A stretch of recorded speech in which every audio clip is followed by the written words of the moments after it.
Hi കൂട്ടുകാരെ, പുതിയൊരു വീഡിയോയിലേക്ക് എല്ലാവർക്കും സ്വാഗതം. അങ്ങനെ സത്യങ്ങളെല്ലാം രേവതി അറിയാണ്. ശ്രുതിയുടെ മകൻ ആരാണെന്നും ശ്രുതി ഒരു വേറെ വിവാഹം കഴിച്ചിട്ടുണ്ടെന്നും ഒരു കുഞ്ഞിൻ്റെ അമ്മയാണെന്നുള്ള സത്യങ്ങളൊക്കെ അറിയുമ്പോൾ രേവതിക്ക് പിടിച്ചു നിൽക്കാൻ കഴിയുന്നില്ല കേട്ടോ. ആ പിഞ്ചു കുഞ്ഞിനെ ഉപേക്ഷിച്ച് വേറൊരുത്തൻ്റെ ഭാര്യയായവളാണ്. കള്ളത്തരങ്ങളുടെ മുകളിലൂടെ കള്ളത്തരം, അതും തന്നെ എത്രത്തോളം തറ പറ്റിക്കാൻ പറ്റുന്നോ അത്രത്തോളം തറപരിപാടികൾ ചെയ്യുന്ന ഈ ശ്രുതിയെ ഇനി ആ വീട്ടിൽ നിർത്താൻ പാടില്ല എന്ന തീരുമാനം രേവതി എടുക്കുന്നു കേട്ടോ. സാധാരണ സത്യമാണല്ലോ, എന്തെങ്കിലും കേട്ടാൽ അപ്പോഴും ഇപ്പം തന്നെ അതിന് ഡോസ് കൊടുക്കുന്നത്. അതുപോലെ തന്നെ രേവതി ചെയ്യുന്നു കേട്ടോ. രേവതി ആ വീട്ടിലോട്ട് കയറി വരുമ്പോൾ തന്നെ രേവതി അലറി വിളിച്ചുകൊണ്ട്, ശ്രുതി ശ്രുതി നീ ഇല്ല ഇവിടെ, മര്യാദക്ക് പുറത്തിറങ്ങൂ എന്നൊക്കെ പറഞ്ഞ് വിളിക്കുമ്പോൾ ചന്ദ്ര ചോദിക്കുകയാണ്, നിനക്കെന്താ ഭ്രാന്ത് പിടിച്ചോ? എന്തിനാണ് ശ്രുതിയെ നീ മര്യാദക്ക് പുറത്തിറങ്ങൂ? വാക്കുകൾ ഉപയോഗിക്കുമ്പോൾ സൂക്ഷിച്ച് ഉപയോഗിക്കുക. അത് തന്നെ അമ്മയോട് എനിക്ക് പറയാനുള്ളത്. അമ്മ മൂത്ത മരുമകളെ എന്തൊക്കെ പറഞ്ഞ് ഇവിടെ മേലോട്ട് കയറ്റി വെച്ചിരിക്കുന്നത്? അവളെ പോലെ ഒരു ദുഷ്ടയായ ഒരു പെണ്ണിനെ നിങ്ങൾ മരുമകളാക്കി പിടിച്ചു വെച്ചിരിക്കില്ലേ? അത് കേട്ട ഉടനെ അവൾക്കെന്താ കുഴപ്പം എന്ന് ചന്ദ്രമതി ചോദിക്കുമ്പോൾ അവൾക്കാകെ കുഴപ്പമേ ഉള്ളൂ. അവളുടെ പേര് തന്നെ വ്യാജമല്ലേ? അപ്പോഴേക്കും ശ്രീകാന്തും വർഷയും അങ്ങോട്ടേക്ക് എത്തിയിട്ടോ. സത്യങ്ങൾ അറിയാൻ സച്ചിയും, എന്താ രേവതി നിനക്ക് പറ്റിയത്? നീ എന്താ പതിവിലും ദേഷ്യത്തിൽ? അപ്പോഴേക്കും രവീന്ദ്രനും അവിടെ എത്തിയിട്ടോ. രവീന്ദ്രൻ ചോദിക്കാണ്, എന്താ രേവതി നീ എന്താ പതിവിലും ദേഷ്യത്തിൽ? ഇതിന് മാത്രം ദേഷ്യം കൂടാൻ നിനക്ക് എന്താ രേവതി സംഭവിച്ചത് എന്ന് പറയുമ്പോൾ, അല്ല ശ്രുതി വരട്ടെ, കാര്യം പറയേണ്ടവൾ ആദ്യം വരട്ടെ. അതെന്താ രേവതി നീ അങ്ങനെ പറയുന്നത്? ശ്രുതിയെ കുറിച്ച് എന്തെങ്കിലും സത്യം നീ കണ്ടുപിടിച്ചോ എന്ന് സച്ചി ചോദിക്കുമ്പോൾ ഉടൻ തന്നെ സച്ചേട്ടാ, അവളെക്കുറിച്ച് ഒരു സത്യം കണ്ടുപിടിച്ച് അവൾ ഇത്രയും വലിയൊരു ഫ്രോഡായിട്ടും നമ്മളെ തകർക്കാൻ വേണ്ടിയുള്ള കാര്യങ്ങളല്ലേ ഓരോ ദിവസവും ചെയ്തു കൂട്ടുന്നത്. എന്നാൽ ഇനി അത് മറച്ചു വെക്കാൻ കഴിയില്ല. മറച്ചു വെച്ചാൽ ഞാൻ ദൈവത്തോട് ചെയ്യുന്ന ഏറ്റവും വലിയൊരു തെറ്റായിരിക്കും. ഇനി അത് മറച്ചു വെക്കാൻ പറ്റത്തില്ല എന്ന് പറയുന്നു കേട്ടോ. അത് കേൾക്കുന്നതിനോട് കൂടി രവീന്ദ്രൻ, കാര്യമായിട്ട് എന്തോ പ്രശ്നമുണ്ടല്ലോ. അപ്പോഴാണ് അങ്ങോട്ടേക്ക് ശ്രുതി കടന്നു വരുന്നത്. എന്തിനാണ് നീ എന്നെ ഇങ്ങനെ അലറി വിളിച്ചും കൊണ്ട് വിളിക്കുന്നത്? അതിന് മാത്രം എന്താണ് ഞാൻ തെറ്റ് ചെയ്തിരിക്കുന്നത്? ആകെ തെറ്റ് ചെയ്യാനല്ലേ നിനക്കറിയുള്ളൂ, മറ്റുള്ളവരെ കബളിപ്പിക്കാനും. അത് കേൾക്കുന്ന ശ്രുതിക്ക്, ഈശ്വര ഇവളെന്തെങ്കിലും അറിഞ്ഞിട്ടാണോ ഇവളുടെ വരവ്? ഈ ചോദ്യത്തിൽ തന്നെ ഉത്തരമുണ്ടല്ലോ എന്ന ഭാവത്തിൽ ശ്രുതി ഇങ്ങനെ നിൽക്കുമ്പോൾ, എന്താ ഞാൻ ചോദിച്ചതിന് നിനക്ക് മറുപടി പറയാൻ കഴിഞ്ഞില്ലേ? നീ എന്താ ആലോചിക്കുന്നത്? ഒരു നിമിഷത്തേക്ക് നീ മൗനമാവുന്നത് എന്താ എന്ന് ചോദിച്ച ഉടൻ തന്നെ ശ്രുതി പറയാൻ, നീ പറയുന്നതിനൊക്കെ ഉത്തരം പറയേണ്ട ആവശ്യം എനിക്കില്ലല്ലോ, അങ്ങനെ പറഞ്ഞു കൊൾക്കും മോളെ എന്നും ചന്ദ്രമതി പറയുമ്പോൾ അതിന് തലയാട്ടാൻ ശ്രുതിയും ഉണ്ട് കേട്ടോ. അപ്പൊ ഈ സമയം എന്താ എന്ന് വർഷ ചോദിക്കണം, രേവതിയേച്ചിക്ക് ഇങ്ങനെ ഒരു പ്രശ്നം ഇല്ലല്ലോ, രേവതിയേച്ചി എന്തിനത്ര ദേഷ്യയായി സംസാരിക്കുന്നത്? എന്താ ചേച്ചി ഉണ്ടായത് എന്ന് വർഷ ചോദിക്കുമ്പോൾ അതും അതിന് കൂട്ടു നിൽക്കുന്നു കേട്ടോ. അപ്പോൾ ഉടൻ തന്നെ രേവതി പറയാണ്, അതെ ഈ ശ്രുതിയുടെ പേര് ശ്രുതി തന്നെയാണോ? അത് നല്ല കേട്, ശ്രുതിയുടെ പേര് ശ്രുതി അല്ലാതെ പിന്നെ വേറെ എന്തെങ്കിലും ഇടാൻ പറ്റുമോ എന്ന് ചന്ദ്രമതി ചോദിക്കുമ്പോൾ, അമ്മേ നിങ്ങളോട് സംസാരിക്കാൻ ഞാൻ വന്നിട്ടില്ല, ഇതിന് ഉത്തരം പറയേണ്ടത് ഇവളാണ്. അതെന്താ എന്നോട് നീ സംസാരിക്കാത്ത? ഇതിന് ഉത്തരം പറയേണ്ടത് ശ്രുതിയാണ്. ശ്രുതി പറയേണ്ട ഉത്തരം അമ്മ പറഞ്ഞാൽ ശരിയാവില്ലല്ലോ. അതുകൊണ്ട് ശ്രുതി പറയട്ടെ, നിന്റെ പേര് ശ്രുതി തന്നെയാണോ എന്ന് ചോദിക്കുമ്പോൾ, അതെന്ത് ചോദ്യം? നീ എൻ്റെ പേര് ശ്രുതി തന്നെയാണോ എന്ന് പറയുന്നത്? ഇത്രയും കാലം നീ എന്നെ വിളിച്ചിരുന്ന ശ്രുതി എന്നല്ലേ?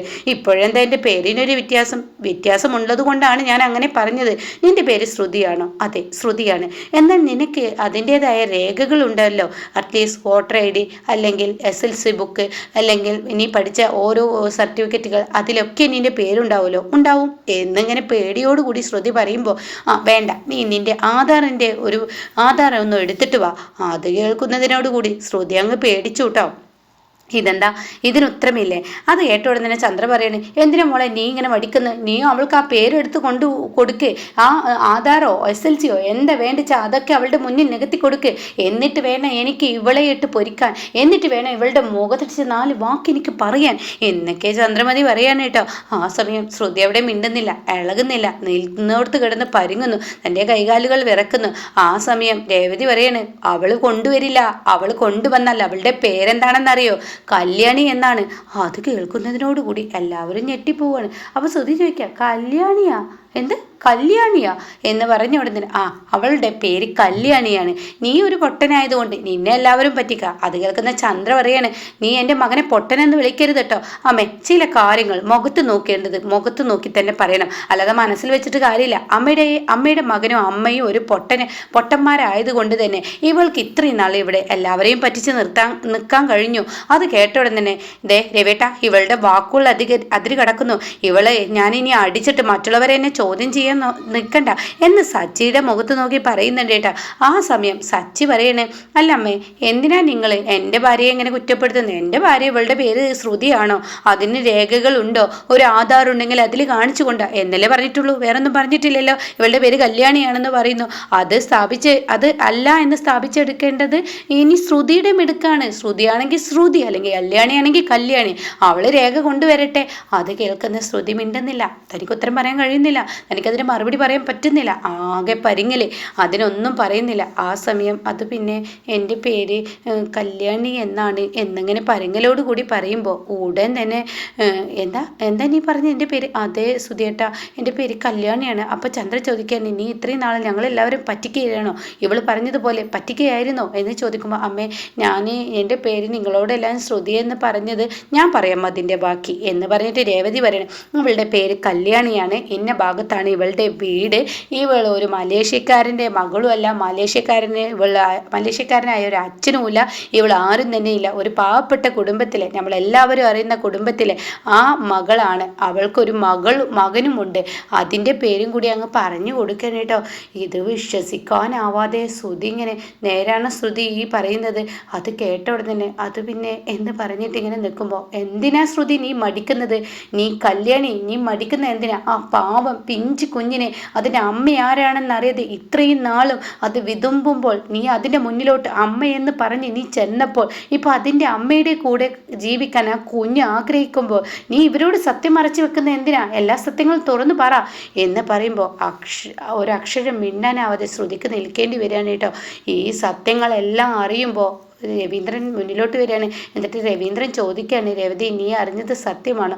അതാച്ചാ, ഞാൻ ഈ കുടുംബത്തിന് ദോഷം വരുന്ന പ്രവൃത്തി ഇന്നേ വരെ ചെയ്തിട്ടില്ല. എല്ലാവരും എന്നെ താഴ്ത്തി പാതാളത്തിലോട്ട് ഇടുമ്പോഴും ഞാൻ ആരോടും ഒരക്ഷരം മിണ്ടാറില്ല. അതൊക്കെ ഏറ്റുവാങ്ങിയിട്ടുള്ളൂ. പക്ഷേ ഇത്രയും വലിയൊരു ചതി ഇവിടെ ഈ നിൽക്കുന്ന ശ്രുതി എന്ന് പറയുന്ന കല്യാണി ചെയ്തിട്ടും ഇനിയും ഞാൻ മിണ്ടാതിരുന്ന, അവൾ ഓരോ ദിവസവും ഞാനും സച്ചേട്ടനെ നശിക്കാൻ വേണ്ടി ഓരോ പ്രവൃത്തി ചെയ്തിട്ടും ഇനിയും ഞാൻ മിണ്ടാതിരുന്ന എന്നെക്കൊണ്ട് പറ്റത്തില്ല. ഇവളെ തകർക്കാൻ വേണ്ടിയല്ല, ആ കുഞ്ഞിൻ്റെ കരച്ചിൽ കണ്ടിട്ടാണ് ഞാൻ ഇവിടെ വന്നത്. ഇനിയെങ്കിലും ആ കുഞ്ഞിന് അതിൻ്റെ അമ്മയുടെ കൂടെ ജീവിക്കണം എന്ന് ആഗ്രഹമുണ്ട്.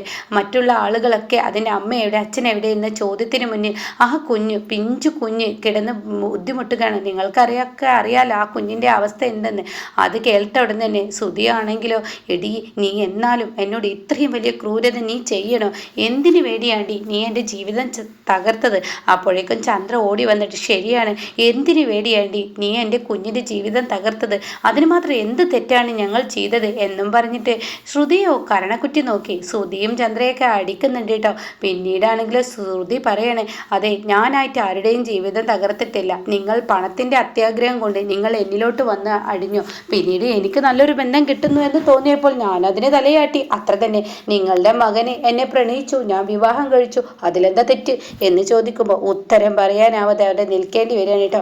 ഈ നാടകമെല്ലാം കണ്ട്, ഈ ഒരു ഇതൊക്കെ കണ്ട് സച്ചി പറയാണ്, ഇത് വല്ലാത്തൊരു നാടകം തന്നെയാണ്. എന്നാൽ ഇതിൻ്റെ ക്ലൈമാക്സ് ഇങ്ങനെ ആയി പോകുന്നു ഞാൻ ഒരിക്കലും പ്രതീക്ഷിച്ചില്ല. എൻ്റെ അമ്മയുടെ പണത്തോടുള്ള ആർത്തിക്ക് കിട്ടിയ ശിക്ഷയാണ് എന്നൊക്കെ പറഞ്ഞു പോകുമ്പോൾ, അവൻ പറഞ്ഞത് കേട്ടില്ലേ രവേട്ട? അവൻ പറഞ്ഞതിൽ എന്താ തെറ്റ്? അത് തന്നെയാണ് നിനക്ക് കിട്ടേണ്ട ശിക്ഷ എന്നും പറയുന്നു കേട്ടോ. അപ്പോൾ ഇതൊക്കെ ഇപ്പം അടുത്ത് വരാനുള്ള എപ്പിസോഡാണ്.